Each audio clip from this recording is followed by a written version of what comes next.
modul yang keempat ini, ya, keputusan investasi. Jadi apa yang akan kita pelajari di modul 4 ini adalah bagaimana Anda sebagai seorang manajer keuangan bisa mengambil keputusan investasi, ya. Seperti yang kita sudah bahas di pertemuan pertama, ada dua keputusan penting, ya, atau ada dua decision making yang harus dibuat oleh manajer keuangan. Yang pertama adalah keputusan investasi, dan yang kedua adalah keputusan apa? Pembiayaan, ya. Nah, apa yang akan kita pelajari di sini? Kita akan belajar pada malam ini beberapa macam metode analisa investasi, ya.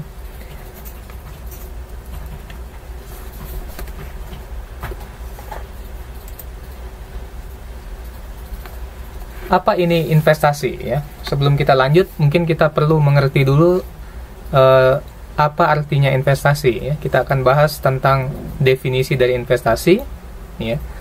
Jadi investasi itu artinya adalah kita mengeluarkan dana saat ini, ya, dengan harapan untuk memperoleh hasil atau pengembalian atau keuntungan di masa yang akan datang. Jadi kalau kita lihat dari sisi waktu, ya, ada dua macam investasi, yaitu investasi jangka panjang dan investasi jangka pendek. Kenapa dikatakan investasi jangka pendek? Investasi jangka pendek itu adalah investasi yang waktunya kurang dari 1 tahun, ya. Jadi kalau kita bicara tentang investasi jangka pendek, biasanya kita bicara investasi pada aktiva lancar atau modal kerja, misalnya seperti pada piutang, inventory, atau surat-surat berharga. Nah, kalau kita bicara tentang investasi jangka panjang, ini adalah investasi yang jangka waktunya lebih dari 1 tahun. Maka kalau kita bicara tentang investasi ini kita investasi seringkali kita sebut sebagai belanja modal, ya. Kenapa dikatakan belanja modal? Karena biasanya kalau kita investasi jangka panjang, kita membeli aset yang bisa menghasilkan apa? Menghasilkan penjualan atau keuntungan bagi kita, ya.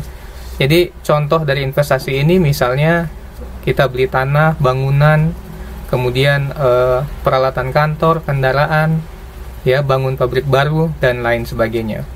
Kemudian investasi ini juga kita bisa taruh, ya, di aset finansial, misalnya pada saham atau obligasi.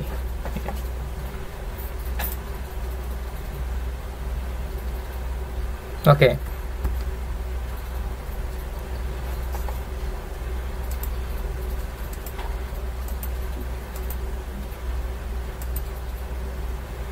Nah, ini biasanya adalah apa namanya?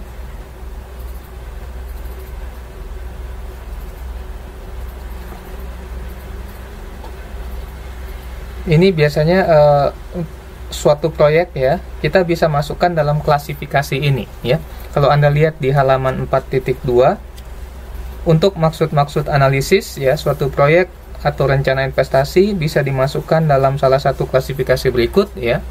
Misalnya untuk pengenalan proyek baru atau pembuatan produk baru, ya. Kemudian penggantian peralatan, ya. Jadi kalau kita bicara tentang investasi itu bisa untuk misalnya, ya, misalnya kita mau buat produk baru, ya, perusahaan itu mau buat produk baru, ya. Atau misalnya perusahaan itu akan mengganti peralatan atau bangun pabrik, ya. Penelitian dan pengembangan, kemudian eksplorasi dan lain-lain, ya. Jadi pada saat kita memutuskan untuk berinvestasi, hal paling penting yang harus kita perhatikan adalah kita harus pastikan kalau perusahaan itu punya apa? Punya dana, ya. Kalau misalnya perusahaan itu tidak punya dana, ya perusahaan itu tidak bisa investasi, ya. Jadi di sini kita akan menaksir apa? Cash flow, ya, atau arus kas, ya. Nah, masalahnya adalah untuk menaksir arus kas ini tidak mudah, ya. Tidak mudah. Ada dua hal penting yang harus kita perhatikan pada saat kita mau memprediksi arus kas ini. Yang pertama adalah akurasinya. Jadi untuk bisa memutuskan suatu keputusan investasi, kita harus bisa membuat prediksi arus kas untuk waktu yang akan datang. Jadi kita buat proyeksi arus kas, dan proyeksi arus kas ini harus mendekati kenyataannya. Jadi banyak sekali faktor yang harus kita masukkan pada saat kita mencoba untuk menaksir atau memprediksi arus kas, ya. Kemudian yang kedua yang perlu kita perhatikan adalah pada saat kita memproyeksikan arus kas atau memprediksi arus kas, kita harus tahu arus kas mana yang kita akan gunakan, atau kita harus tahu arus kas yang relevan yang kita akan gunakan dalam analisa kita. Kalau kita salah memasukkan arus kas dalam analisa kita, maka kita bisa membuat keputusan yang salah.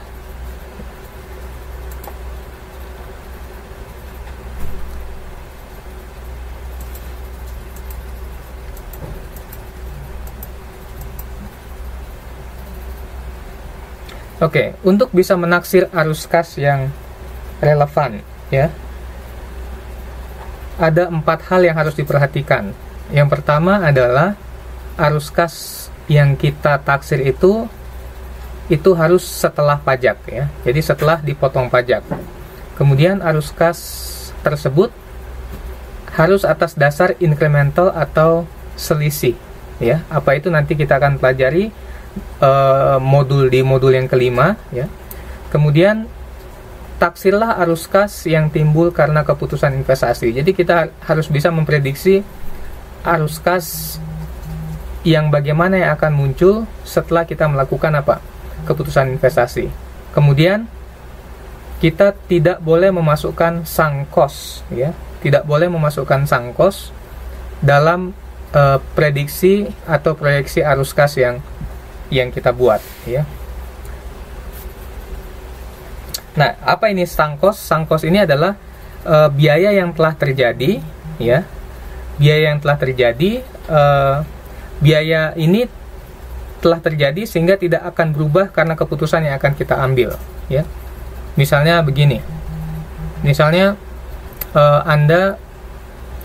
perusahaan Anda hendak berinvestasi membeli mesin yang baru, ya. Misalnya pabrik Anda atau perusahaan Anda ada di Jakarta, kemudian mesin itu dibuat di Surabaya. Nah, ongkos atau biaya transportasi dari Jakarta ke Surabaya, ya, untuk melihat mesin mana yang akan dibeli, ya, itu merupakan sunk cost. Kenapa? Kita tidak bisa masukkan, ya. Karena pada saat ke Surabaya itu belum tentu mesin yang di Surabaya itu yang kita beli, ya. Nanti biaya transportasi yang akan dimasukkan adalah pada saat kita sudah membeli mesin tersebut dan memasangnya, ya. Biaya transport dari mesin itu, dari pengiriman mesin itu yang kita akan catat sebagai biaya transportasinya. Oke, sampai di sini ada pertanyaan?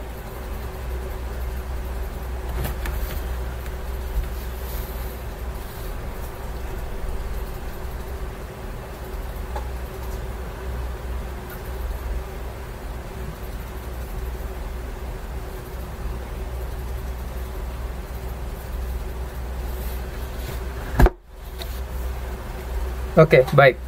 Jadi untuk menaksir arus kas, ya, untuk menaksir arus kas atau memprediksi arus kas, ya. Jadi pada saat kita mau buat laporan keuangan,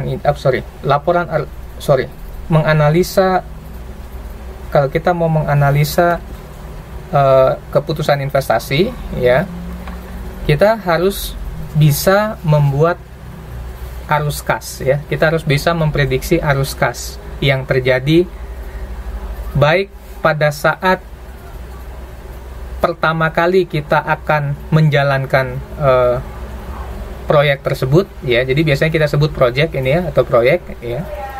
Jadi kegiatan investasi ini kita biasanya sebut proyek, ya. Pada saat kita mau menjalankan proyek itu, entah proyek ini bentuknya pembelian mesin, atau proyek ini bentuknya misalnya pembangunan pabrik, ya. Kita harus bisa memprediksi kas masuk dan kas keluar yang terjadi, ya. Contoh dari kas keluar adalah berapa investasi atau biaya awal yang dibutuhkan untuk misalnya beli mesin, ya. Jadi kalau kita mau beli mesin, biayanya kan ada berapa harga mesin tersebut ditambah dengan berapa biaya transport dan berapa biaya apa? Pengantarannya, ya. Itu biaya investasi awal, ya, atau biasa disebut sebagai initial cost, ya. Nah, biaya lain yang harus kita pertimbangkan adalah bukan biaya, ya. Arus kas lain yang harus kita pertimbangkan adalah selain ada kas keluar, ya, arus kas keluar, ada juga arus kas masuk, kan. Arus kas masuk ini terjadi karena proyek itu dijalankan. Jadi kalau misalnya perusahaan beli mesin, setelah mesin itu dipasang kemudian digunakan, maka mesin itu akan menghasilkan, ya, berapa arus kas masuk yang dihasilkan oleh mesin tersebut, ya. Itu kita harus bisa prediksi juga. Cuma masalahnya untuk buat keputusan ini kan kita buatnya sekarang, ya. Bukan nanti setelah arus kasnya ada, bukan. Tetapi kita buat analisanya sekarang. Jadi karena kita buat analisanya sekarang, maka kita akan apa? Maka kita akan buat prediksi, ya, prediksi arus kasnya. Nah, untuk bisa membuat prediksi arus kas yang baik, ya, yang pertama harus akurat, ya. Jadi untuk bisa membuat arus kas yang akurat, maka yang kita harus lakukan adalah ada banyak sekali informasi yang harus kita ketahui supaya kita bisa menghitung dengan pas, ya. Memang kita tidak akan bisa menghitung secara tepat arus kas masuk yang akan terjadi di waktu yang akan datang, tetapi dengan informasi-informasi yang kita punya, kita bisa memperkirakan kira-kira berapa arus kas masuk yang akan terjadi, ya. Kalau arus kas keluar kan lebih gampang diprediksi, kan, karena pada saat sebelum membeli mesin kita sudah tahu berapa biayanya semuanya, ya. Tapi yang susah untuk prediksi itu adalah berapa biaya yang terjadi pada saat misalnya mesin itu sudah mulai dijalankan, ya. Berapa arus kas yang terjadi pada saat kendaraan itu sudah digunakan atau pabrik itu sudah mulai berjalan, ya. Nah, yang perlu diperhatikan juga pada saat menaksir arus kas ini adalah satu, harus dibuat setelah pajak, ya. Artinya arus kas ini kita harus dibuat dipotong pajak, itu harus bersih dia, ya, tidak termasuk pajak. Kedua, arus kas ini harus atas dasar selisih. Selisih ini maksudnya misalnya begini, ya. Kalau Anda mau membeli mesin baru kemudian mau mengganti mesin yang lama, maka arus kas yang kita hitung adalah selisih antara berapa arus kas yang dihasilkan dan dikeluarkan oleh mesin yang baru dengan arus kas yang dihasilkan atau dikeluarkan oleh mesin yang lama, ya. Yang ketiga, taksirlah arus kas yang timbul karena keputusan investasi. Itu sudah saya terangkan tadi, ya. Kemudian jangan memasukkan sunk cost. Sunk cost ini adalah biaya yang sudah terjadi, yang kalau kita jalankan proyek ini, ya, ini udah tidak pengaruh lagi, ya. Saya kasih contoh tadi, misalnya perusahaan itu mau beli mesin, ya. Biaya untuk lihat-lihat mesin itu tidak bisa nanti dimasukkan pada saat kita membuat analisa investasi. Kenapa? Karena biaya itu sudah terjadi, ya. Biaya itu sudah terjadi.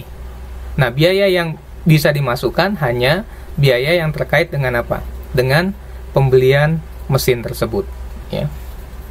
Bagaimana kira-kira? Bisa dipahami?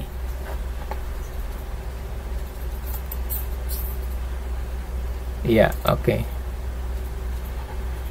Nah, kita akan bicara tentang perbedaan antara arus kas menurut akuntansi dan arus kas yang kita pelajari di manajemen keuangan, ya. Jadi kalau Anda lihat di sini, ya, ini ada dua arus kas, ya, menurut akuntansi dan cash flow-nya, ya. Ini taksiran akuntansi dengan modifikasi laporan keuangan, ya. Jadi pada saat kita menghitung berapa arus kas, kita bisa menggunakan laporan keuangan, yaitu laba rugi, untuk apa? Untuk menaksir arus kas yang terjadi, ya. Contohnya begini, misalnya ya, penjualan itu 2 miliar, ya. Ini 2000 juta berarti 2 miliar, ya. Berarti kalau di arus kas itu kas masuk atau kas keluar? Kalau ada penjualan berarti kas masuk atau kas keluar? Kas masuk, ya. Jadi ada kas masuk sebesar 2 juta, ya. Kemudian ada biaya-biaya yang sifatnya tunai, ya. Misalnya biaya pokok dan lain-lain, ya. Itu sebesar 1 miliar. Nah, 1 miliar ini masuk atau keluar? Karena dia biaya berarti dia apa? Keluar, ya. Keluar. Kemudian ada biaya penyusutan sebesar 500 juta, ya. Pada saat kita bicara tentang penyusutan ini keluar uangnya atau tidak, ya? Tidak, ya. Makanya kalau Anda lihat di sebelah itu arus kas itu nggak muncul apa-apa angkanya. Kenapa? Karena penyusutan ini adalah transaksi bukan kas, ya. Makanya dia tidak dihitung di situ, ya. Jadi kalau menurut akuntansi setelah penyusutan itu laba operasinya adalah 1 miliar kurang 500 juta, sisanya 500 juta. Tapi untuk arus kas, uang yang ada itu sebenarnya berapa? 1 miliar, kan? 2 miliar kurangi 1 miliar, uangnya ada 1 miliar. Tapi menurut laporan akuntansi berapa? 500 juta. Oke? Kemudian potong pajak sebesar 150 juta, ya. Jadi pajak itu 30% dari 500 juta. Laba setelah pajak adalah 500 kurang 150. Menurut laporan akuntansi, laba itu sisa 350 juta. Tapi menurut arus kas, setelah dipotong pajak, kas yang ada adalah sebesar 850 juta. Jadi 1 miliar kurang 150 juta. Ya. Anda bisa paham bedanya antara pencatatan akuntansi dengan arus kas, ya. Jadi kalau pencatatan akuntansi, semua transaksi dicatat, baik itu yang sifatnya transaksi kas, transaksi tunai maupun transaksi non tunai, ya, itu dicatat semua. Tapi kalau kita bicara tentang cash flow atau arus kas, kita hanya mencatat berapa kas yang masuk dan berapa kas yang keluar. Oke? Ada pertanyaan? Nggak ada, ya? Oke.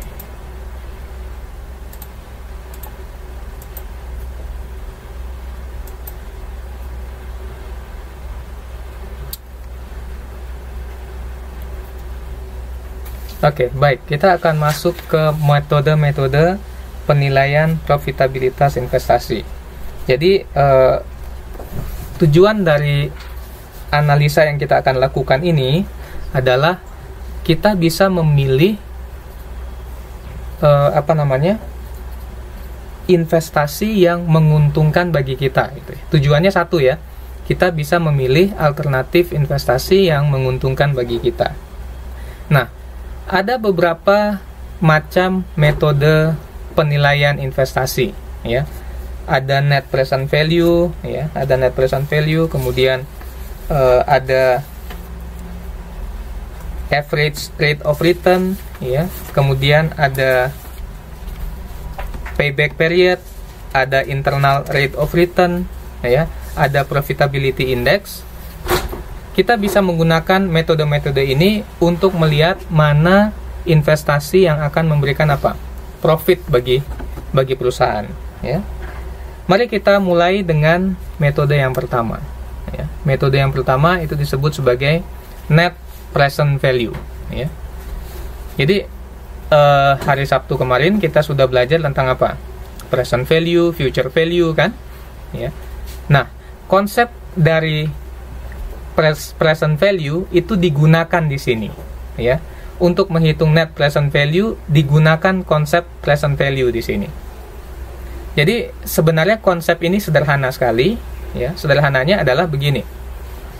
Metode net present value ini adalah metode yang digunakan untuk melihat berapa sih sebenarnya keuntungan dari kita melakukan investasi ini, ya. dengan mempertimbangkan arus kas yang akan terjadi selama investasi kita itu dijalankan. Ya, misalnya kalau kita beli mesin, ya, mesin itu bisa dipakai 5 tahun. Dalam 5 tahun ke depan kan mesin itu akan menghasilkan apa? Akan menghasilkan arus kas, ya, akan menghasilkan arus kas. Nah, berapa arus kas yang dihasilkan itu, ya, kita akan present value kan, ya, kita akan ambil berapa nilainya sekarang, kita jumlahkan semua total present value dari arus kas yang terjadi, dikurangi dengan berapa biaya yang kita keluarkan di awal, kita bisa tahu ada selisihnya atau tidak, ya. Apakah selisihnya positif atau selisihnya negatif, ya. Ini yang disebut sebagai net present value. Intinya sebenarnya sederhana, ya. Cara hitungnya sebenarnya sederhana, ya. Oke. Mungkin lebih gampangnya kita akan lihat contohnya, ya.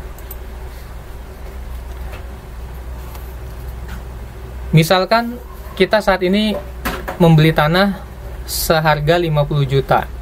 Nah, setelah selesai kita membayar, suatu perusahaan menghubungi kita dan mengatakan bahwa perusahaan tersebut dia mau membeli tanah tersebut tahun depan dengan harga 60 juta.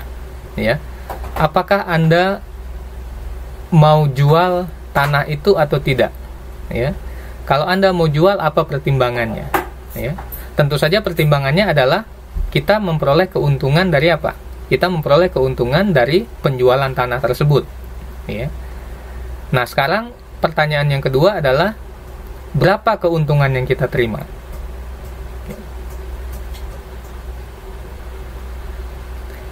Berapa kira-kira keuntungan yang kita terima?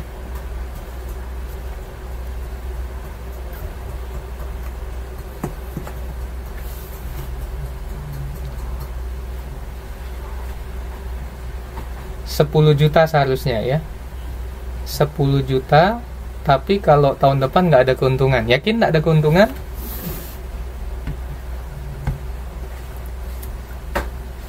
Iya, misalnya kalau suku bunga yang relevan adalah 15%, ya. Jadi yang kita lakukan adalah 60 juta 1 tahun yang akan datang, kita cari nilainya sekarang kan? Kita cari nilainya sekarang, seperti yang kita hitung yang lalu, ya. Jadi ini, apakah dengan demikian kita memperoleh laba sebesar 10 juta? Ya. Jawabannya tidak, karena kita perlu perhatikan apa? Nilai waktu uang tersebut, ya. Jadi kita tahu bahwa uang sekian di waktu yang akan datang tidak sama nilainya dengan apa? Tidak sama nilainya dengan sekarang, ya. 10 juta berarti sekarang nilainya lebih apa? Lebih sedikit, ya. Nah, kalau misalnya, ya, kalau misalnya suku bunganya 15% misalnya, ya, berapa nilai 60 juta tersebut, ya, kita present value kan aja. Ternyata nilainya hanya 52 juta 52,17 juta, ya, 52 juta 170 ribu, ya. Kalau dikurangi dengan 50 juta, selisihnya 2 juta 170 ribu, ya. Bukan 10 juta kan, ya. Jadi inilah konsep time value of money yang kita pakai di sini, ya. Ini contoh sederhana dari apa? Dari NPV, ya. Berapa net present value-nya? Net present value-nya ini, ya. Kas yang kita akan dapatkan nanti 60 juta. Tapi karena 60 juta itu nilai di waktu yang akan datang, bukan nilai sekarang, kita cari berapa nilainya sekarang, gitu. Setelah kita dapat nilainya sekarang, ternyata 52,17 juta. Sedangkan kita beli 50 juta. Berapa keuntungannya? Keuntungannya adalah 2,17 juta. Oke, jadi sudah mulai paham, ya. Sudah mulai mengerti bagaimana kita menggunakan konsep time value of money, ya. Kira-kira penting nggak konsep ini? Ya. Penting sekali, ya. Kenapa penting? Karena kalau kita salah, Anda bayangkan kalau kita salah membuat keputusan tanpa mempertimbangkan time value of money, berapa kerugian yang akan kita terima, ya. Kita bisa bayangkan berapa kerugiannya, ya. Jadi kalau kita pikir 10 juta, iya, dalam waktu 1 tahun aja kita anggap kita untung 10 juta. Padahal sebenarnya keuntungan kita cuma berapa? 2.170.000, ya.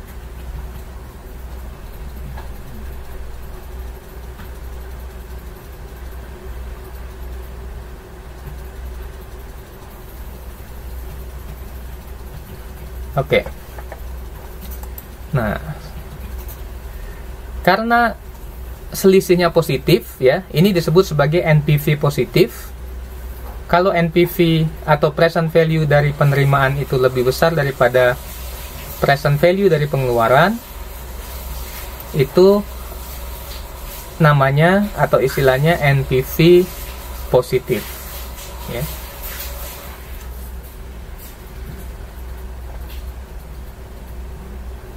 Oke.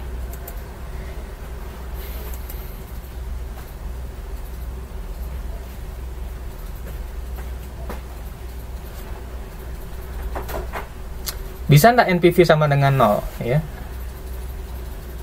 Secara teoritis mungkin, ya, tapi secara praktikal kadang kita akan mendapati jarang kita akan mendapati NPV itu sama dengan 0. Oke.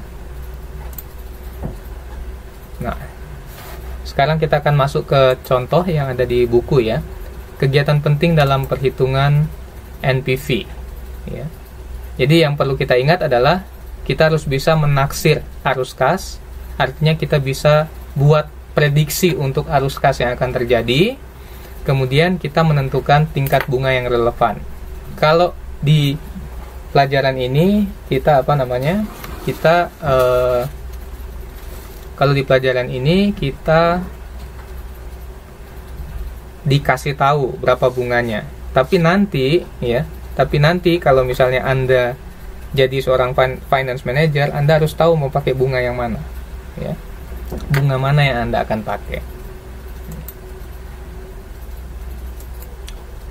Oke, ini contohnya, ya. Contoh ini dari buku kita, ya.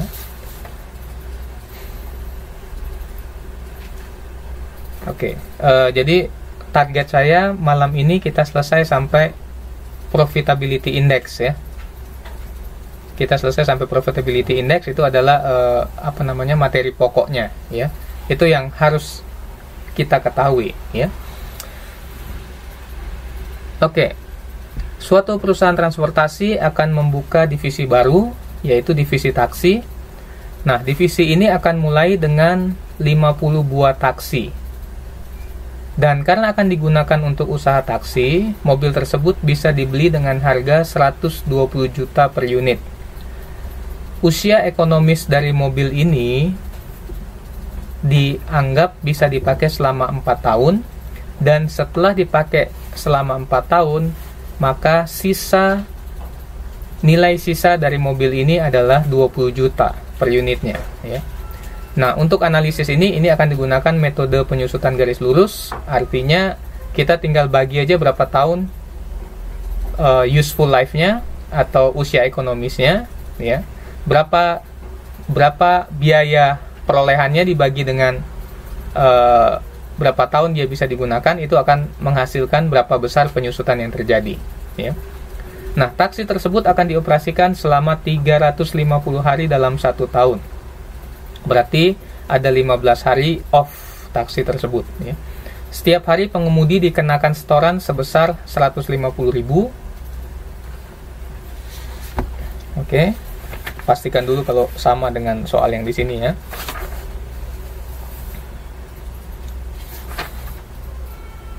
Oke, 150.000 setorannya. Berbagai biaya yang bersifat tunai seperti penggantian ban, kopling, rem, oli, biaya perpanjangan SNNK dan lain-lain ditaksir sebesar 6 juta rupiah, itu per mobilnya, ya. Nah, berapa NPV usaha taksi tersebut jika perusahaan sudah terkena tarif pajak penghasilan sebesar 35%, ya.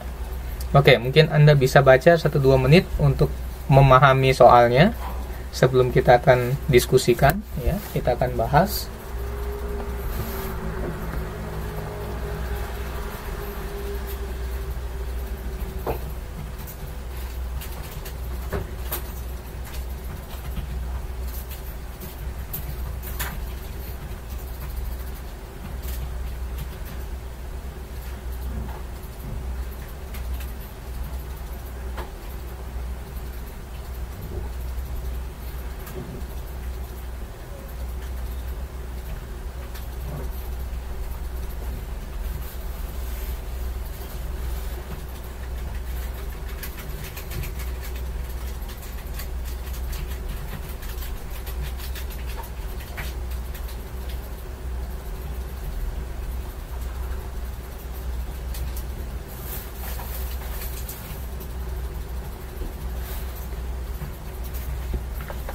Oke, ya. Apa yang harus kita lakukan? Ya. Nah, kita akan buat taksiran laba rugi per tahun dari divisi taksi ini. Ya. Ini ada di halaman 4.6 ya. Ada di halaman 4.6. Oke. Nah, berapa penghasilannya? Penghasilannya tadi dikatakan berapa? Jadi tiap hari setorannya sebesar 150.000. Kemudian ada berapa banyak taksi? Ada 50 taksi. Berarti 350 kali 50 kali 150.000 itu dapat 2.625 juta atau 2,625 miliar ya. 2.625 juta ya. Kemudian biaya-biayanya. Tadi disebutkan biaya-biayanya adalah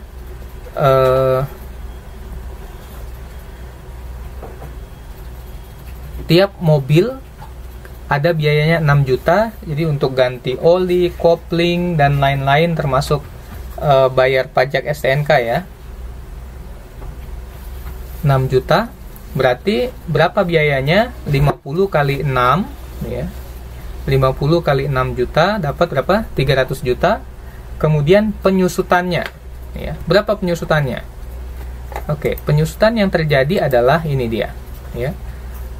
Penyusutan yang terjadi adalah harga perolehan kurang nilai sisa bagi usia ekonomis ya. Jadi harga mobil itu berapa? 120 juta. Kemudian sisanya setelah dipakai 4 tahun mobil itu masih punya nilai 20 juta. Jadi kalau misalnya setelah tahun keempat mobil itu mau dijual ya, minimal mobil itu bisa laku berapa? Diharapkan mobil itu minimal bisa laku 20 juta ya. Jadi 120 juta kurang 20 juta bagi dengan masa ekonomisnya yaitu 4 tahun, berarti sebesar 25 juta ya. Nah, biaya penyusutan ini adalah 50 kali 25 juta dapat 1.250 juta. Total biaya yang terjadi adalah 300 juta tambah 1.250 juta. Totalnya adalah 1.550 juta.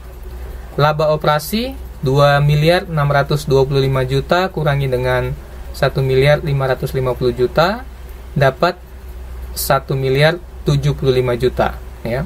Pajaknya adalah kita kalikan 35%. Laba setelah pajak 698 juta 750.000 rupiah ya. Sampai di sini ada pertanyaan?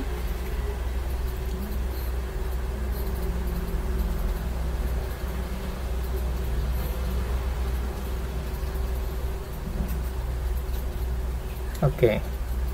Sampai sini jelas ya?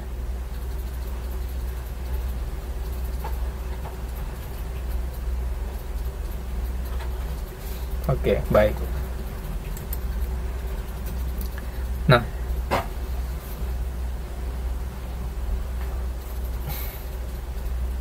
ini dia ya, hitungan totalnya ya untuk biaya penyusutannya ya. Sekarang untuk taksiran arus kas bersihnya ya, atau operating cash flow-nya, operating cash flow itu sama dengan NOPAT tambah penyusutan per tahun. Apa ini NOPAT? Pernah belajar nggak NOPAT? NOPAT ini adalah net operating profit after tax ya. Jadi laba bersih setelah apa? Setelah net operating profit after tax, setelah dipotong apa namanya pajak ya. Jadi setelah dipotong pajak tadi berapa? 1 miliar, sorry. Ini ya, 1 miliar 75 juta ya.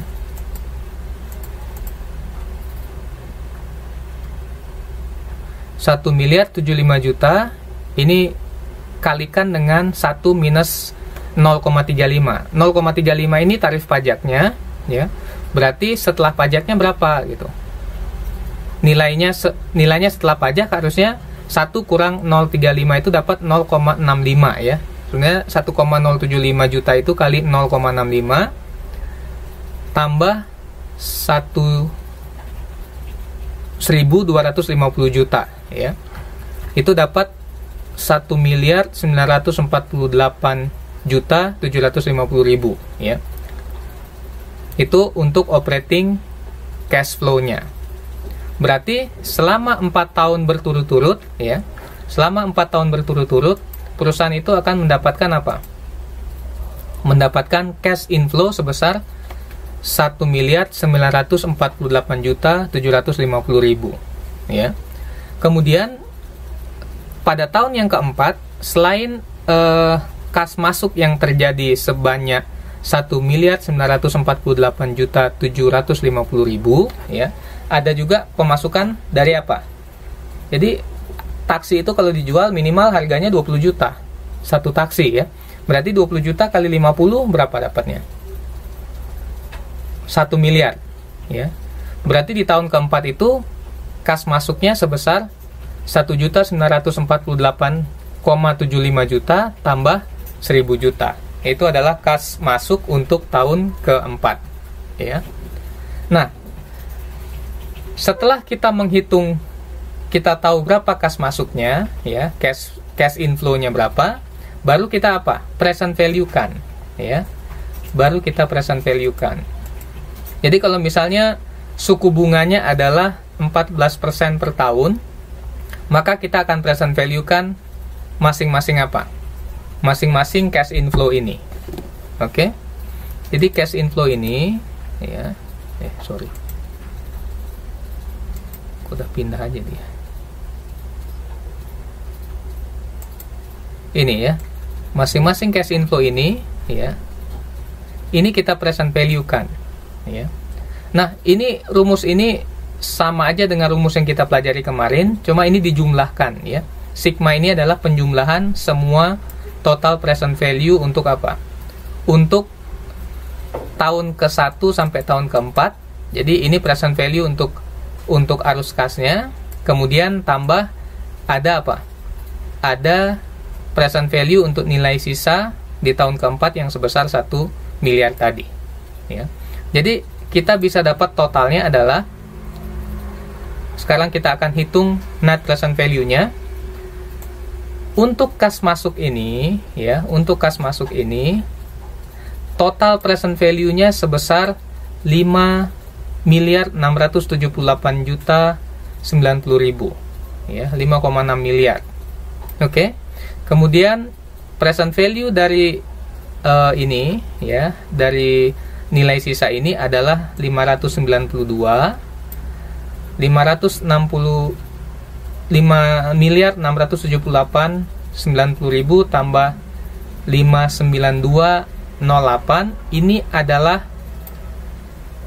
sebentar ya, dua ini adalah cash inflow ya. Kemudian yang 6 miliar ini adalah cash outflow. Kenapa? Ini adalah biaya yang dikeluarkan oleh perusahaan itu untuk membeli taksi. Membeli taksi tadi berapa? 50 kali 120 juta ya. Totalnya adalah 6 miliar. Nah, biayanya 6 miliar, kemudian cash inflow-nya sebesar 6.270 juta. Selisihnya berapa? 6.270 juta kurangi dengan 6 miliar. Itu dapat berapa? 270 juta ya. Positif atau negatif? Positif. Kenapa? Karena cash inflow lebih banyak dari cash outflow ya. Jadi kas masuk lebih banyak dari kas keluar. Karena kas masuknya lebih banyak dari kas keluar, maka dikatakan NPV-nya ini adalah NPV yang positif ya. Oke, sampai di sini ada pertanyaan atau tidak?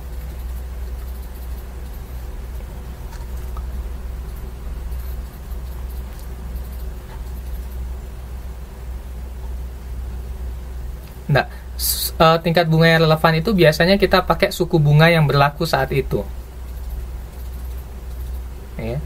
Jadi misalnya begini ya, supaya lebih jelasnya begini ya.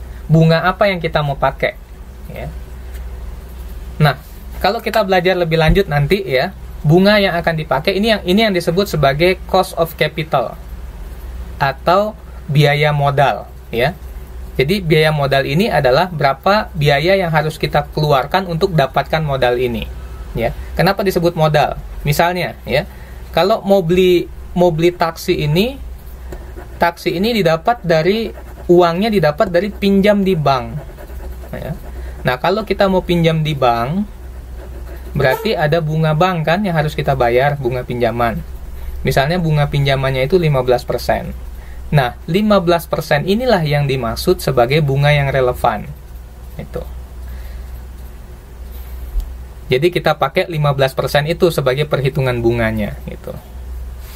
Ya. Contoh gampangnya ya seperti itu gitu. Ya.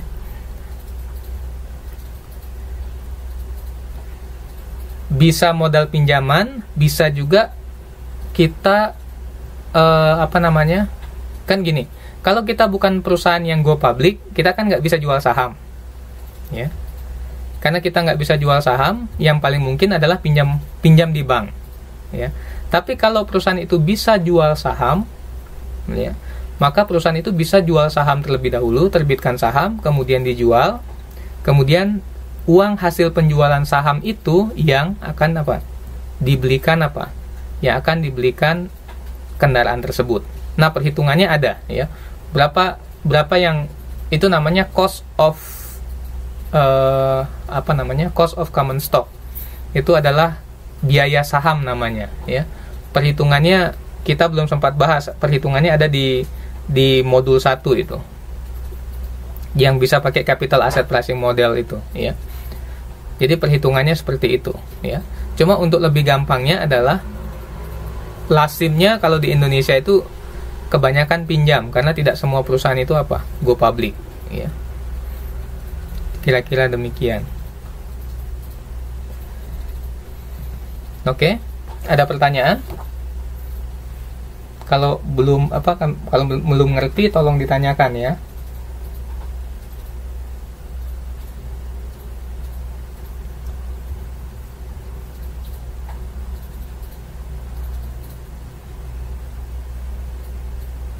Oke, ada pertanyaan? Lanjut ya.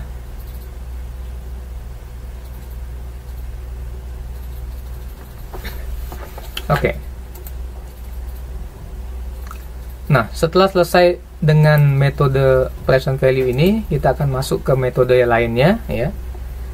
Tapi sebelum masuk ke metode lainnya, mungkin kita akan break dulu sedikit ya. 5 menit ya, kita akan lanjut lagi jam 10 ya.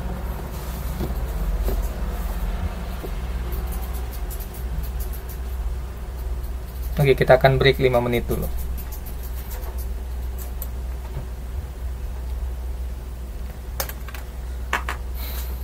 Minta maaf Pak, saya ribut lagi Pak.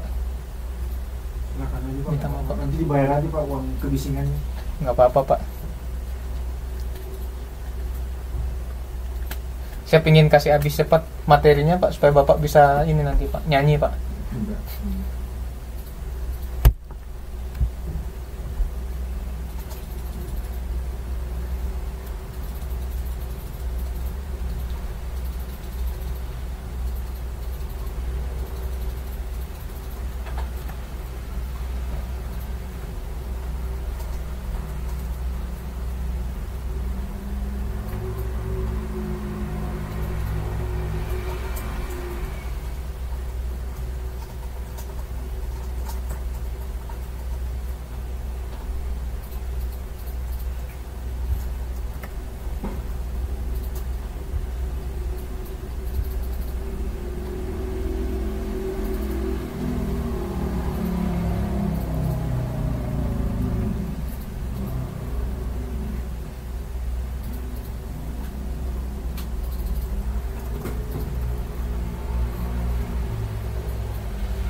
Oke, baik. Kita bisa lanjutkan lagi.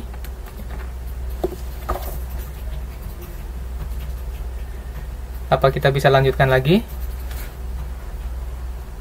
Oke, baik. Oh ya, kemarin saya sempat posting yang bukan posting ya, saya tunjukkan yang ada 3 nama yang nggak masuk di nama yang diberikan bubble. Apa sudah kontak ya?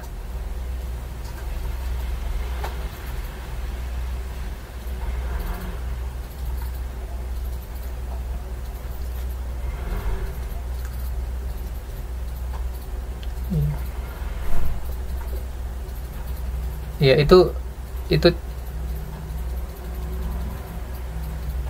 nah itu ya, makanya saya bingung gitu. Jangan nanti jadi masalah gitu ya. Iya, maksudnya kan sudah daftar, kemudian sudah bayar juga.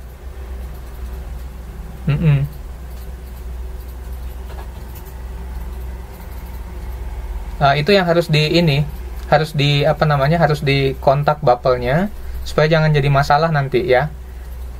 Minta tolong untuk dikontak segera supaya jangan jadi masalah gitu. Karena semester lalu saya ada satu mahasiswa yang demikian, itu kacau jadinya nanti. Agak repot jadinya ngurusnya gitu. Makanya dipastikan dulu ininya dengan bapelnya. Ya. Oke, baik. Absen juga saya sudah absen ya. Ada yang baru masuk?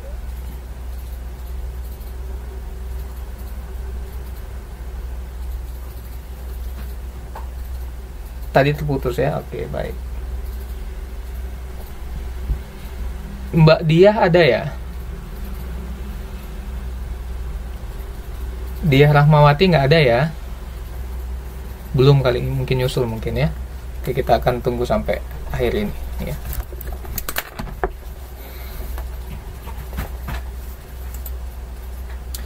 Oke, baik. Kita akan masuk ke metode lainnya. Jadi selain net present value, ada metode-metode lain yang kita bisa pakai. Ya.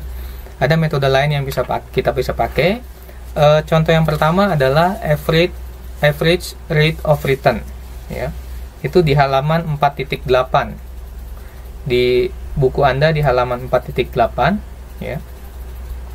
Nah, metode ini menggunakan angka keuntungan menurut akuntansi dan dibandingkan dengan rata-rata nilai investasinya ya. Jadi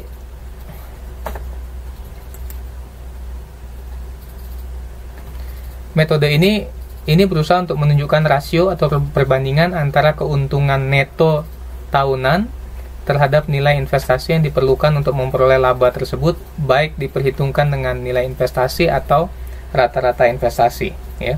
Jadi perhitungannya itu di tabel 44 tersebut ya. Kalau Anda lihat ada tabel 44 ya.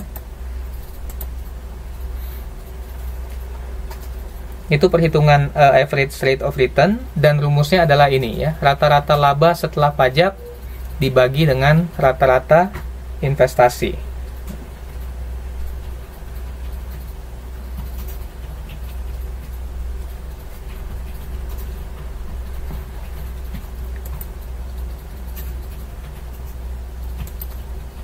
Nah, ini perhitungan average rate of return untuk taksi ya. Nah, nilai investasi akhir pada setiap tahun itu kan berkurang karena adanya penyusutan ya. Kemudian perhitungan rata-rata rate of return di sini ya, kalau Anda lihat di sini ya.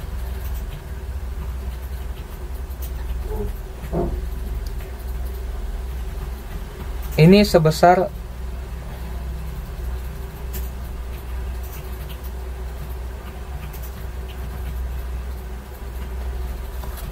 sebentar ya.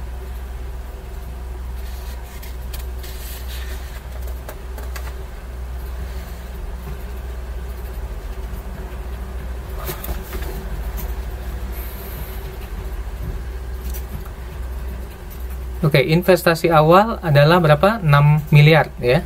Kemudian tiap tahun itu biaya investasinya itu berkurang sesuai dengan apa namanya? Sesuai dengan sesuai dengan penyusutannya, ya. Kemudian di situ ada rata-rata investasi, ada laba setelah pajak, dan ada rate of return, ya. Kalau misalnya Anda cari time value of money-nya, ya, time value of money-nya untuk, kalau yang tadi kan kalau net present value kan dia pakai pakai apa namanya, time value of money ya untuk ini. Tapi kalau ini dia pakai apa namanya, perhitungan akuntansi di sini, ya. Nah, di sini laba setelah pajaknya adalah sebesar 698 juta 750 ribu, ya, 698 juta 750 ribu. Itu kalau Anda lihat di halaman 4.6, ya, laba setelah pajak itu perhitungannya bagaimana, ya.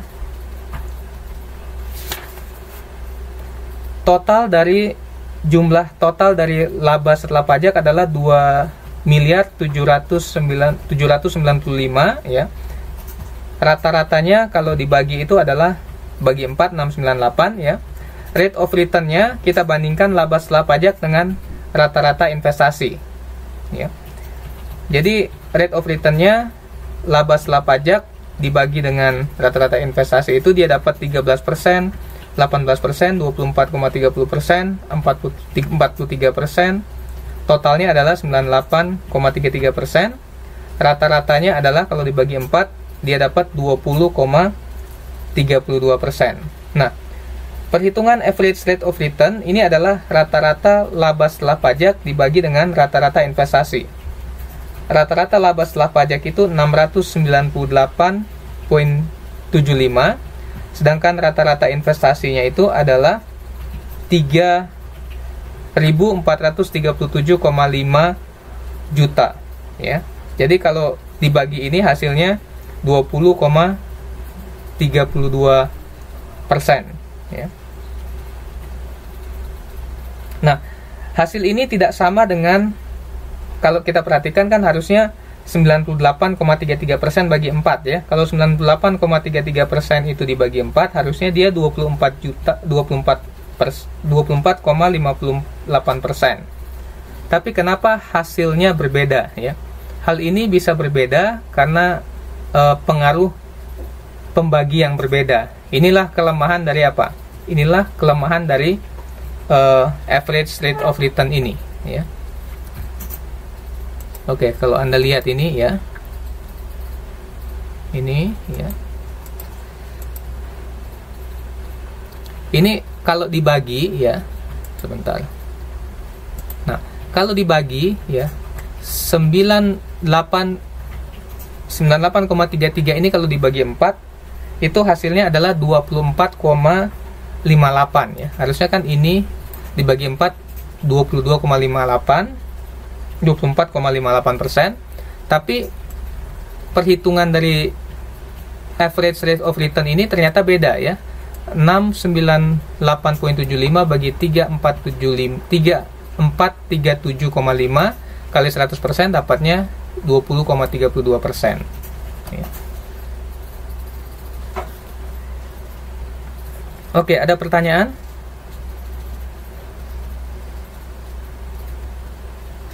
Yang kita pakai yang di rumusnya aja, ya. Yang pakai yang di rumusnya.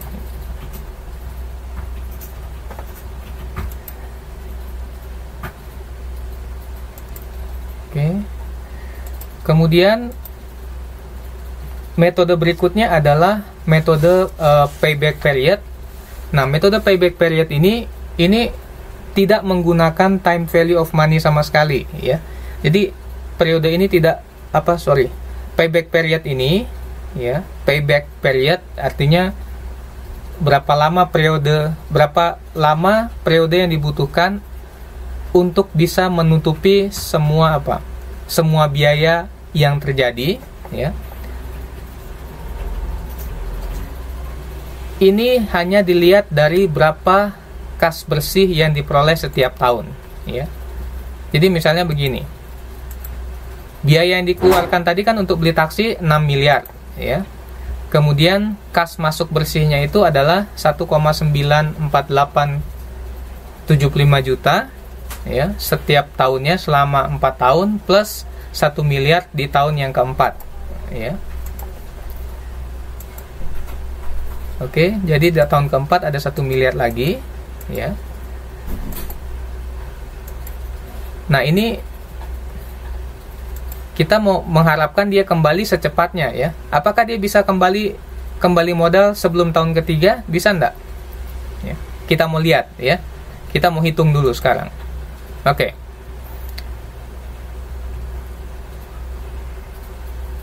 Sorry, ini bukan 2 tahun, ya. Selama 3 tahun, ya. Sorry, ini salah ketik, ya. Jadi selama 3 tahun, berapa pengembalian yang didapatkan, ya, dari hasil cash inflow tadi? Berarti 1948,75 dikali 3 itu dapat 5.846,25 juta. Kita mengeluarkan, atau perusahaan itu mengeluarkan biaya 6.000 juta, sedangkan pemasukannya selama 3 tahun itu 5.846,25 juta. Berarti ada selisih berapa? 153,75 juta. Jadi dari 4 tahun arus kas atau masa ekonomis dari taksi tadi, ya, di tahun ketiga saja sudah mengcover berapa? 5,8 miliar dia sudah cover, ya. Itu di akhir tahun ketiga sudah 5,8 miliar di cover. Sedangkan dana yang masih ada itu adalah 1,9 tambah berapa? 1 miliar lagi, masih ada 2,9 miliar lagi, ya. Nah, di sini masih ada sisa sebesar berapa? 153 yang belum tercover.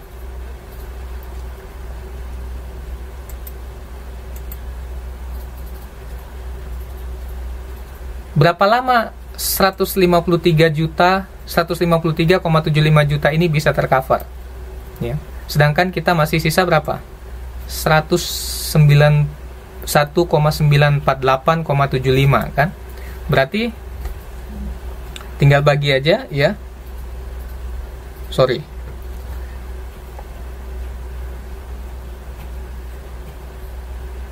$153,75 juta bagi 1948,75 kali 12 bulan, hasilnya adalah 0,95 bulan, ya. Jadi tidak sampai 1 bulan dia sudah kembali, ya. Jadi di tahun keempat ini, ya, dia cuma apa? Tidak sampai 1 bulan, ya, sudah kembali ininya. Berarti berapa payback periodnya? Payback periodnya adalah 3 tahun 95 bulan. Artinya perusahaan taksi ini sudah mendapatkan kembali atau sudah bisa mengcover semua pengeluaran awalnya, yaitu sebesar 6 miliar tadi, ya, 6.000 juta tadi, hanya dalam waktu 3 tahun 3 tahun 0,95 bulan, ya. 3 tahun 0,95 bulan.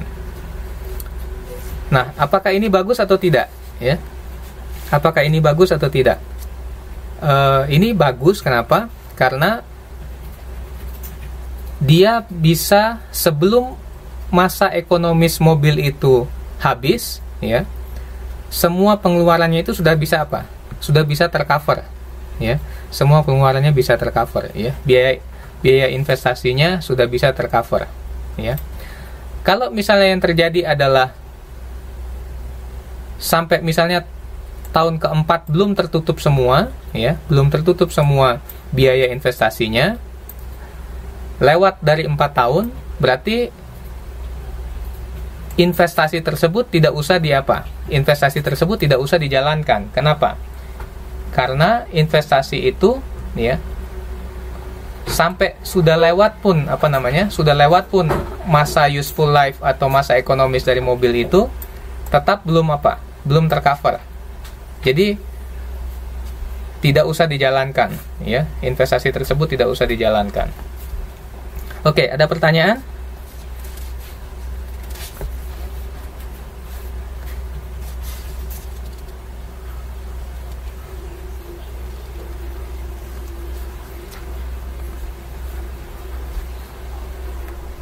Ada pertanyaan sampai di sini?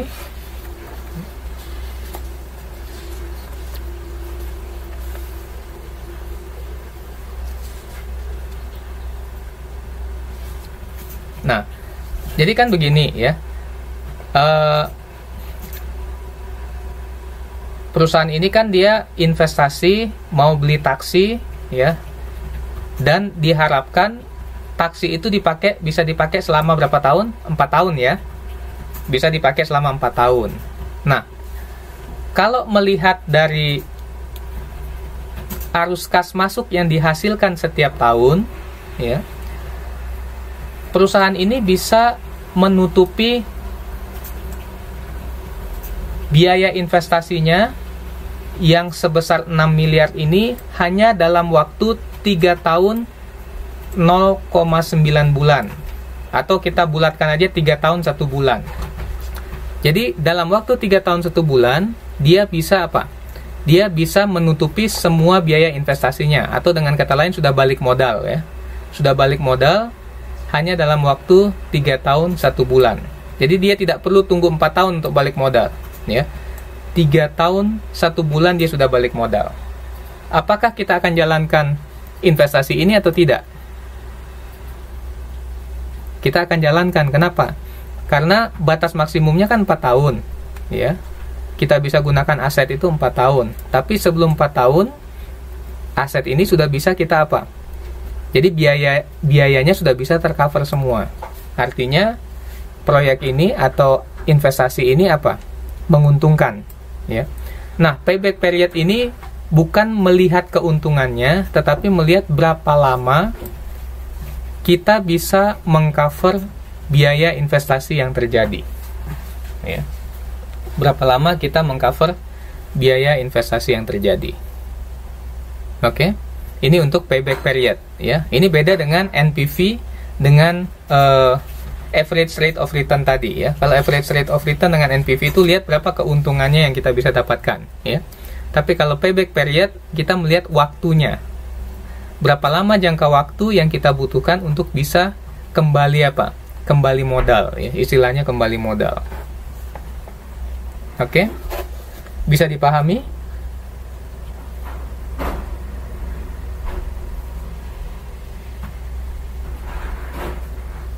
Oke, baik. Kita lanjut lagi ya.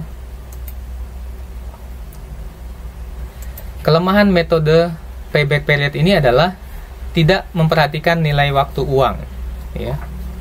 Jadi dia tidak menghitung time value of money, padahal apa? Padahal konsep time value of money ini apa? Penting ya.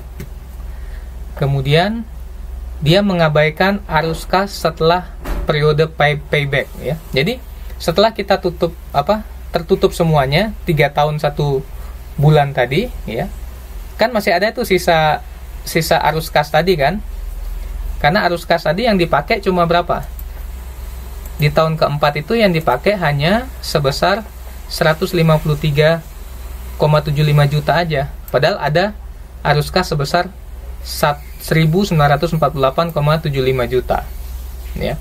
Di payback period ini kas kelebihannya itu tidak apa? Tidak dipertimbangkan ya. Oleh sebab itu, untuk membuat metode payback period ini lebih masuk akal, makanya kita pakai metode yang disebut sebagai discounted payback period. Apa bedanya payback period biasa dengan discounted payback period? Nah, kalau discounted payback period itu arus kas tiap tahun tadi di present value kan ya. Arus kas tadi di present value kan, sehingga ya setelah dia di present value kan berarti apa? Dia sudah kita sudah menggunakan nilai uang yang sebenarnya pada saat kita melakukan analisa ini. Jadi kalau Anda lihat di sini ya. Ini kan tidak di present value kan ya. Ini tinggal dikali aja, 3 kali 1948,75 tadi. Tapi kalau mau di present value kan, ini 1948,75 ini untuk tahun pertama, kedua, ketiga, dan keempat. Kalau kita ambil nilainya sekarang itu beda, ya. Nilainya akan jadi lebih apa? Lebih kecil. Dan karena nilainya lebih kecil, ya, cash inflow-nya jadi lebih kecil setelah di present value kan, maka jangka waktu payback period-nya, kalau dia pakai discounted payback period, harusnya dia lebih panjang, ya, karena ini arus cash inflow yang di discounted tadi, yang di present value kan itu lebih kecil. Nanti setelah pakai discounted payback period, ini akan jadi lebih panjang, ya, mungkin bisa-bisa hampir 4 tahun baru bisa apa? Tertutup semuanya. Oke. Jadi itu cara untuk memperbaiki apa? Metode payback period ini, ya. Oke, ada pertanyaan? Bisa ya? Oke. Jadi ini ya, ini suku bunga 14%, ya.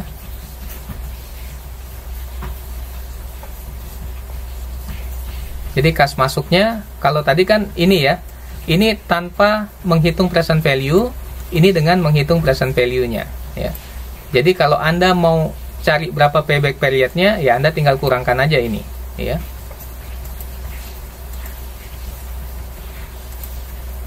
Jadi kalau tadi yang dipakai adalah nilai ini, ya. Yang dipakai adalah nilai ini, tapi sekarang untuk discounted payback period yang dipakai ini. Jadi misalnya di tahun pertama, kalau payback period biasa, berapa yang kembali modal, ya? Dia bisa kembali 1948. Tapi dengan discounted payback period tahun pertama cuma 1,7 yang kembali, ya. Kemudian 6 kurang 1,9 ini berapa sisanya, ya? Kurangi dengan ini lagi, ya. Nah, kalau kita lihat di sini bedanya, kas masuknya ini dengan kas masuk yang sudah di present value kan ini lebih kecil.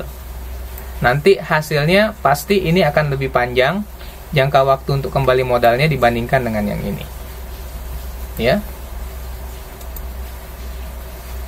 Oke, kita akan masuk di internal rate of return, ya.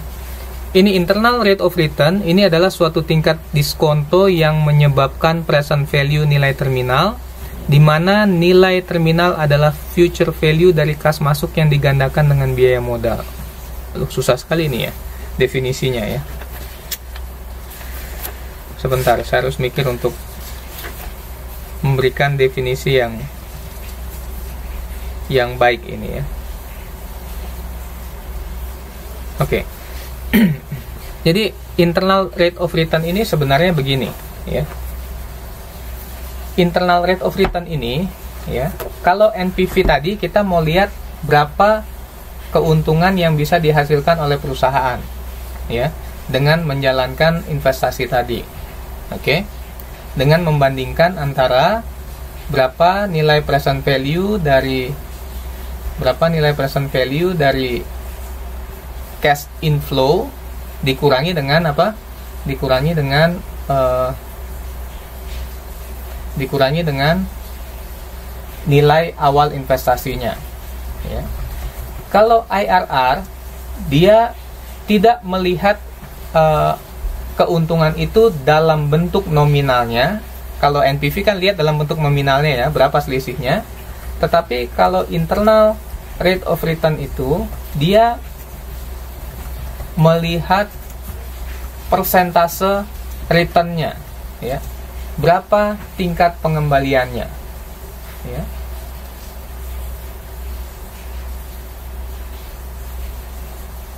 Oke. Nanti untuk IRR ini, ya, yang kita bandingkan adalah berapa nilai returnnya atau persentase imbal hasilnya, kita akan bandingkan dengan biaya modalnya tadi, ya. Oke. konsep IRR ini sama persis dengan soal terakhir yang kita kerjakan hari Sabtu kemarin, ya. Mencari bunga, ya, mencari bunga. Masih ingat hari Sabtu kemarin kita menghitung, kita mencari bunga, berapa bunganya, ya. Sekarang kita mau cari tahu, ya, kalau misalnya kita ada cash inflow sekian dari tahun pertama sampai tahun keempat, kemudian plus sekian di tahun keempat kita dapat, ya. Kalau kita present value kan dengan bunga tertentu, kita harus dapat sebanyak berapa? 6 miliar. Berapa suku bunga di sini yang kita gunakan? Nah, ini yang kita cari, ya. Jadi ini sama persis seperti apa yang kita bahas yang lalu, ya. Sama persis dengan apa yang kita bahas yang lalu, ya. Cara yang kita gunakan adalah kita cari dia punya apa? Kita cari berapa present value annuity faktornya, ya. Jadi kalau dilihat di sini, untuk bisa menghasilkan 6.000, ya, maka kita akan menggunakan present value annuity factor dari 16% dan 17%. Jadi kalau kita pakai 16%, kalau dikali dengan kalau dikali dengan present value annuity factor, dia akan dapat, sebentar ya, saya tunjukkan tabelnya dulu supaya bisa lebih mudah, ya.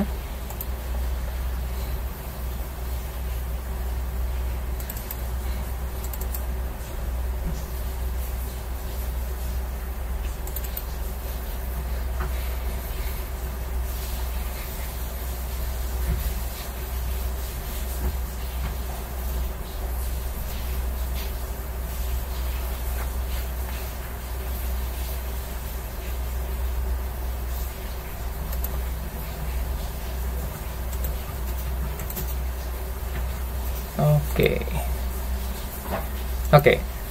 Yang kita mau cari berapa? 6.000 tadi, ya. 6.000 tadi, ya. Coba kita lihat di halaman, sebentar ya.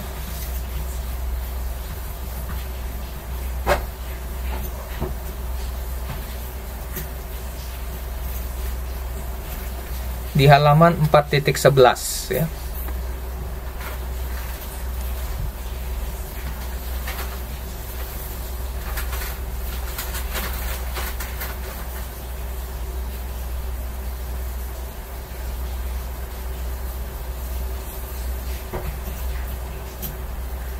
Nah, kalau kita pakai ini, ya,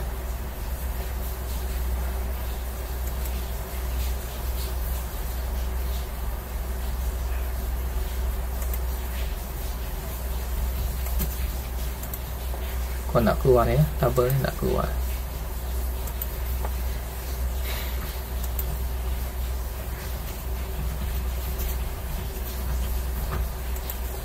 Oke, ya. Jadi yang kita mau lihat adalah kita mau cari present value factor yang kalau kita kalikan dengan apa namanya, dengan cash flow tadi, itu akan menghasilkan 6.000, ya. Nah, kalau kita lihat di sini, ya, periodenya, kita lihat periode keempat, ya. Kemudian kita harus apa? Trial and error, ya. Kalikan dengan ininya, masukkan bunganya, ya. Jadi yang kita masukkan di sini, sebentar ya.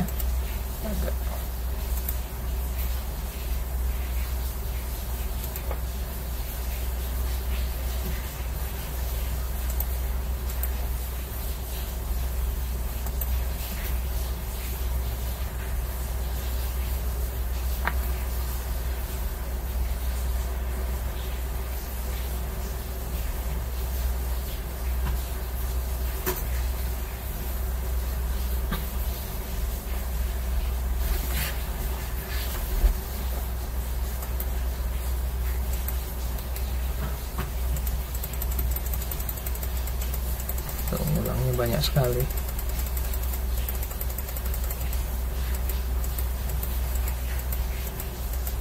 Supaya lebih gampang,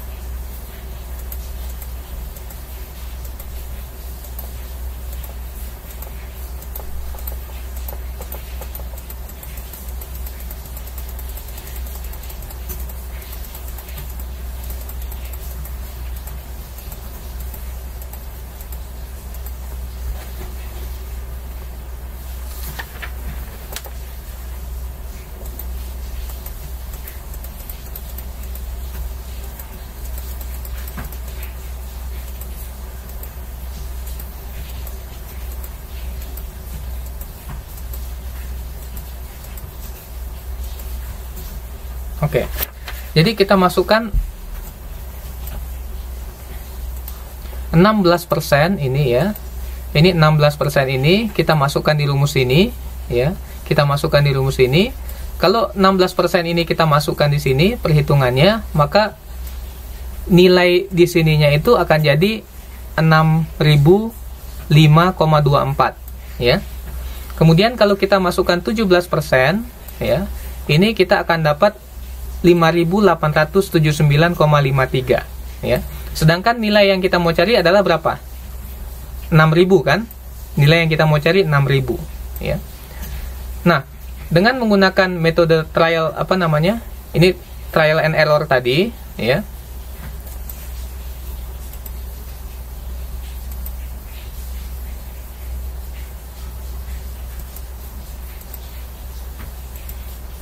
Oke, ya. Jadi di sini ada selisih 1% ya. Di sini selisihnya 125,71. Sekarang kita mau lihat ya.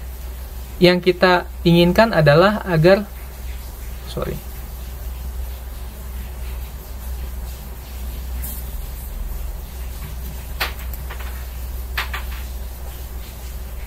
tolong nggak usah dihiraukan tulisan di atas ini ya. Di atas ini harusnya yang kita butuhkan adalah 6 miliar ya. Ini 6 ya. 6 miliar bukan 1,5 miliar ya. Ini 6 miliar. Bunganya adalah 14% ya. Dengan present value. Dengan present value-nya itu ya. Kalau 16 miliar itu kita akan dapat present value-nya sebesar ini ya. 6005 dan 5879 ini ya. Ini kalau kita masukkan 16% ini di rumus ini. Ya, ini kan rumus present value ini sebenarnya ya. Sebentar saya nulisnya gimana. Nah, ini sebenarnya begini rumusnya ya. Sebentar saya coba tulis ya. Oke. Nah, ini sebenarnya adalah ini ya. 1948 bagi 1 tambah R pangkat 1 ya, tambah sama ya 1948 ya, 1948 ini pangkat 2 ya, tambah lagi 1948 bagi 1 tambah R pangkat 3 ya, pangkat 3 dan seterusnya sampai ke 4 ya, sampai 1948 pangkat 1 tambah T pangkat 4 ya, di sini pangkat 4 ya.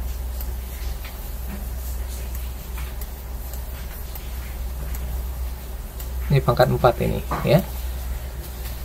Jadi kenapa sigma ini? Sigma ini adalah dari 1, ini 1 tambah 2 tambah 3 tambah 4 ini ya. Baru ditambah lagi yang ini. Tambah yang terakhir yang 1 miliar tadi ya. 1 miliar bagi 1 plus R pangkat 4 ya. Nah, yang dicari di sini adalah R-nya ini, bunganya ini yang kita cari ya. Makanya di sini kita pakai metode trial and error. Kalau kita pakai metode trial and error ini, kalau kita masukkan 16% ya, masukkan ke rumus ini tadi ya, masukkan ke rumus ini tadi semua ini ya, itu hasilnya 6005.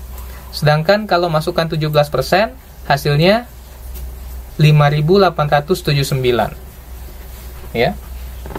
Jadi cara yang kita mau pakai adalah seperti kemarin ya. Cara yang kita mau pakai adalah seperti kemarin. Berarti di sini kita mau coba mulai dari mana? Misalnya dari 16% ini, ya. Berarti X, ya, X bagi 1 sama dengan, ya, 6.005,24, ya, kurang 6.000, karena yang kita mau cari kan ini kan, 6.000 ini yang kita mau cari. Berarti selisihnya berapa di sini? 6.005,24 kurang 6.000 dapat berapa? 5, ya, 24 bagi selisihnya. Berapa selisihnya ini? 125,71. 25,71, ya. Nanti tinggal kali silang, ya. Berarti 125,71 125,71 itu sama dengan berapa? Sama dengan 524, ya. 5,24x kan? Ya. Jadi x-nya berapa? X-nya adalah 125,71 bagi, ya, 125,71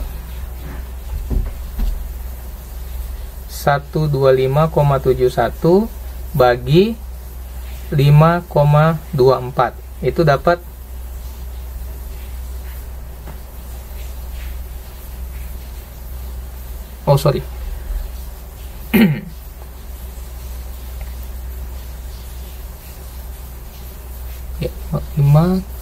ya, 5,24, ya. 6.000 kurang 6.005, ya, dapat 5,24. Kemudian ininya selisihnya adalah 125, ya. Berarti X-nya adalah itu, ya.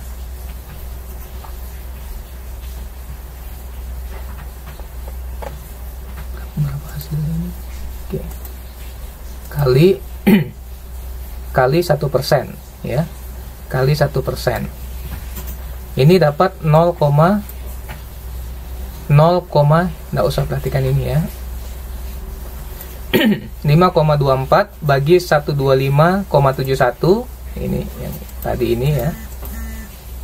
Ini, ya. Oke. Kali 1%, ya. Ini dapat 0,04%. Jadi kalau ditambahkan 16% tambah 0,04 berarti bunganya adalah sebesar 16,04%. Ya. Nah, tadi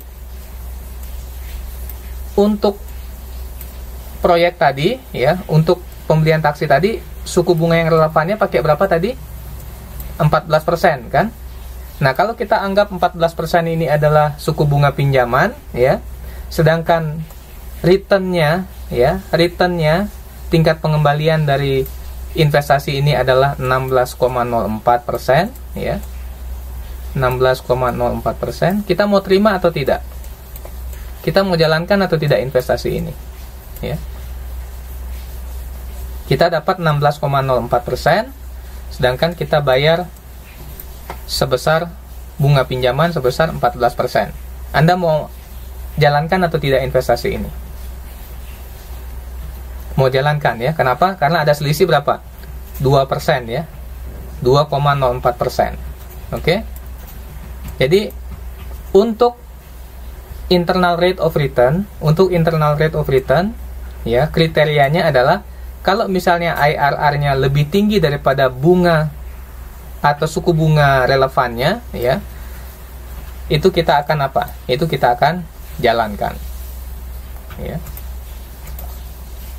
Oke, kelemahan dari metode IRR adalah bunga yang dihitung merupakan angka yang sama untuk tiap tahun usia ekonomis, ya. Jadi bunganya itu dianggap konstan bunganya, padahal bisa saja bunga itu tidak konstan, ya. tiap tahun bisa berubah returnnya, tergantung dari apa? Tergantung dari kondisi pasar sebenarnya, ya. Kemudian bisa diperoleh lebih dari satu apa? Lebih dari satu rate, ya, lebih dari satu tingkat pengembalian.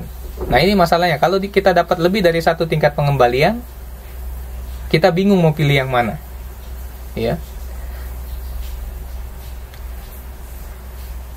Nah, kemudian ini juga agak bingung kalau misalnya kita mau pilih proyek yang bersifat mutually eksklusif. Mutually eksklusif itu artinya kalau kita misalnya ada dua proyek A dan B, ya. Kalau kita sudah pilih proyek B, berarti kita tidak bisa jalankan proyek A. Ya. Jadi ini susah untuk menghitung apa? Untuk menghitung dua proyek ini. Ya. Kalau misalnya dua proyek ini sama-sama menguntungkan, ya, ya kita harus memilih, ya. Oke, yang terakhir adalah profitability index. Nah, profitability index ini sebenarnya sama dengan NPV, ya. Kalau NPV tadi dikurangi, ya. Kalau NPV tadi dikurangi, dia profitability index itu adalah total present value, ya. Total present value dari cash flow yang terjadi tadi dibagi dengan dia punya investasi awalnya, ya. Kalau NPV kan, NPV itu sama dengan total present value, ya, total present value kurangi dengan apa? Investasi, ya. Kalau profitability index ini dibagi dia, total present value bagi investasi, berapa hasilnya, ya. Kalau NPV, total present value kurang nilai investasi awalnya, ya. Itu aja bedanya dengan apa? Profitability index dan net present value, dua-duanya menunjukkan hal yang sama, cuma ini dalam bentuk rasio, ya. Kalau misalnya total present value bagi initial investment itu 1, artinya total present value sama dengan nilai investasi awal, ya, atau biaya investasi awal. Makanya yang kita harus cari adalah profitability index yang lebih besar dari apa? Lebih besar dari 1, ya. Kalau NPV kan kita harus cari yang NPV-nya apa? Positif, ya, lebih besar dari 0. Kalau untuk profitability index, kita harus cari yang profitability index-nya lebih besar dari apa? Lebih besar dari 1. Oke. Nah, di sini dikasih contoh. Misalnya suatu perusahaan dia peroleh tawaran untuk mengelola lahan parkir, ya, selama 5 tahun. Kemudian hak itu harus dibayar kepada pemerintah daerah sebesar 1.200 juta misalnya, ya. Nah, perusahaan ini menggunakan modal sendiri. Setelah dia bayar, dia nggak ada apa-apa lagi. Berarti kalau dibikin neracanya adalah seperti ini, ya. Setelah dia bayar, uangnya nggak ada, lainnya nggak ada, yang tersisa tinggal apa? Hak untuk mengelola lahan parkir ini senilai 1.200 juta. Kemudian di sisi pasifa ada utang, ada modal sendiri, dia nggak ada utang dia. Berarti total asetnya adalah 1.200 juta, ya. Oke. Nah, dikatakan di sini bahwa setelah perusahaan ini memperoleh hak parkir, ya, analis keuangan berpendapat bahwa perusahaan ini bisa memperoleh kas bersih 30 juta per bulan, ya. Kas bersih 30 juta per bulan, ya. Sehingga tingkat bunga relevannya dianggap 1% per bulan. Oke.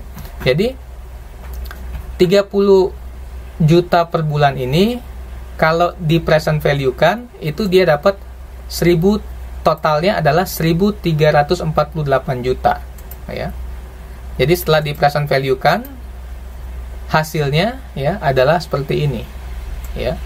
Adalah seperti ini hasilnya. Oke.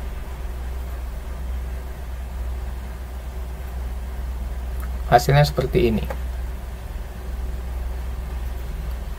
Sorry.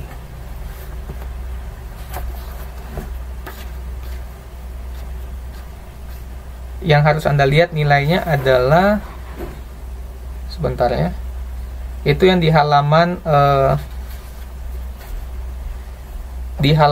420, ya. di halaman 420. Ini sorry, ini salah ya. Harusnya nilainya adalah 1.348 ya. Maaf, ini salah ini ya, tabel ini salah ya. Ini masih pakai angka yang lama ini ya. Ini angka buku yang lama ini.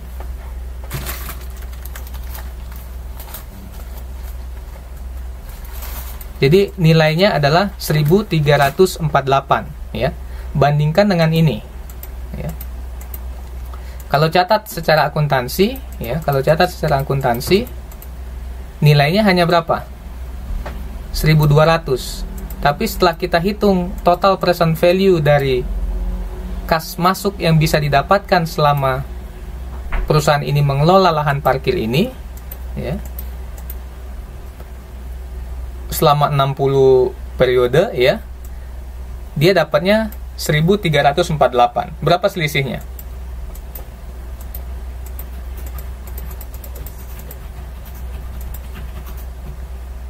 Selisihnya sebesar 148 juta ya. 1.200, satu selisih yang didapat adalah ini dia, 1438 ya, 1348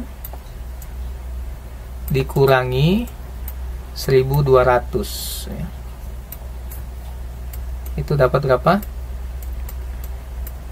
148.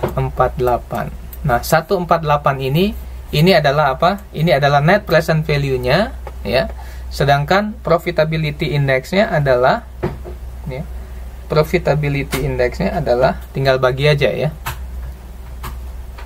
1.348 bagi 1.200 ya.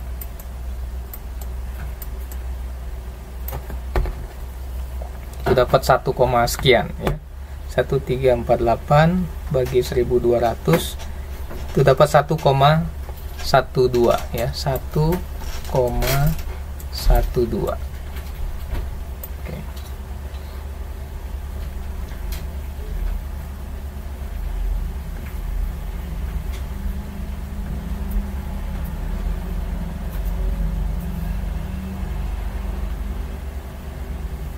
jadi NPV ini tidak lain adalah menunjukkan apa? Berapa peningkatan apa?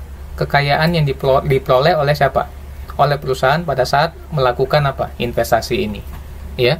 Nah, sampai saat ini metode yang paling superior atau yang paling dianggap paling baik adalah apa? NPV, ya, net present value. Jadi net present value ini umum sekali digunakan untuk menilai keputusan atau analisa untuk investasi ya. Oke, ada pertanyaan?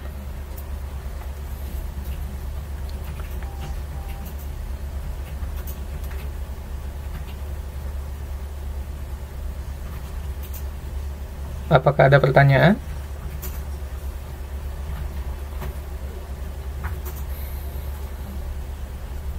Oke. Bingung karena nggak ngerti ya?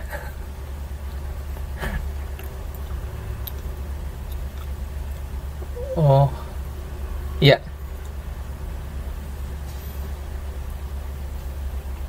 Oh, nggak muncul ya?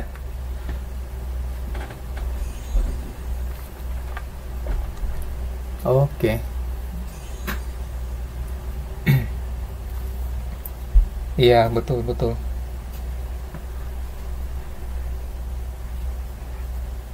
Iya, ada hubungannya. Kalau cuaca buruk kadang-kadang nggak bagus dia.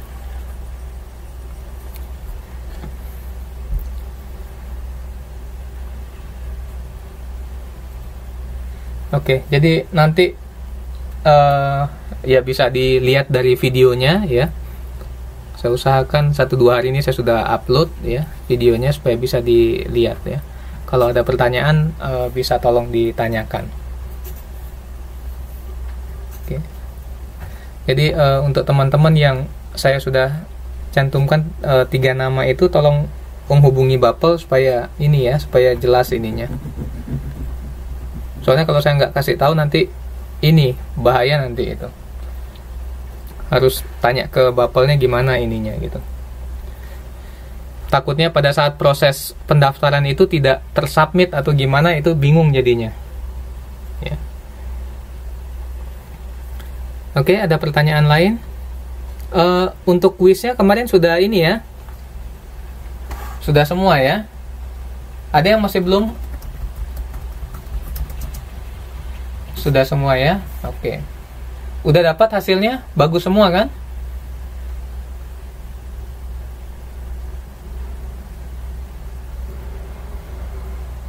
Ada jawabannya semua ya?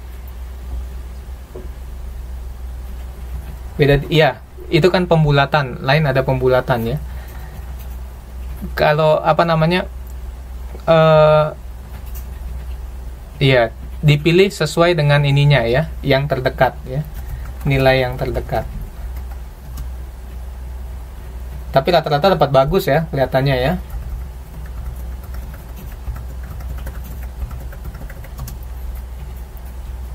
Iya, betul. Mudah-mudahan ini pada saat nanti apa namanya,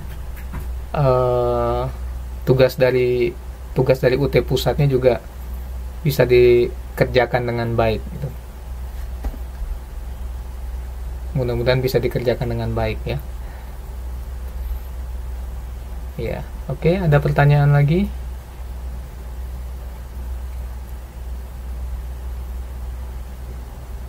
Ada yang ingin ditanyakan? Oke, baik. Kalau tidak ada pertanyaan, kita ketemu lagi minggu depan ya. Selamat malam, selamat beristirahat ya. Iya, baik. Terima kasih. Malam, terima kasih.